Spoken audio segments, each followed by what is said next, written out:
We have new information now. Don't be surprised to see even more scams aimed at influencing the presidential vote here in Florida. That's the word tonight from an independent watchdog group that's been keeping track of all of these things going on in our state.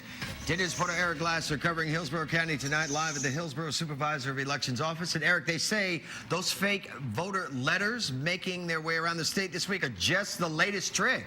Exactly, Reggie, and expect to see more of them as we approach Election Day. They say more elaborate, more sophisticated scams aimed at influencing the vote here in Florida and potentially the outcome of the presidential election. This is uncalled for at all. Gene Keel is a U.S. Navy veteran who proudly served our country and has been an active voter for more than 50 years. And in all that time, Never seen anything like this before. So when Keel became one of the phony letter recipients this past week, questioning his citizenship and his eligibility to legally vote, he was beside himself, angry, worried.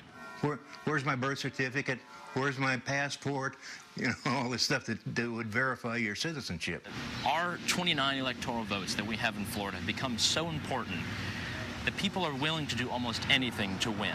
Yaël Ossowski with the investigative journalism group Watchdog.org says the number of such scams is ramping up as the election gets closer. He recently published an article pointing out other incidents, including people falsely voting for others in Miami-Dade, robocalls in Pasco County intentionally giving Republican voters wrong information about early voting, and a group hired by the GOP that allegedly submitted hundreds of fraudulent registrations in Palm Beach County. So what are the chances that any one of these scams, or collectively, they could actually influence the outcome of the election? Well, Ossowski says think back to the year 2000 and how the entire thing came down to just over 500 votes. I would say that there is some sort of effort, and it could tip the election. Gene Keel hopes that won't be the case. This latest scheme, by the way, certainly won't end up influencing his vote. But Keel says he's still concerned about the sanctity of the electoral process, the very freedom he served his country for. Don't mess with the elections. Let them be free and the way they were intended to be.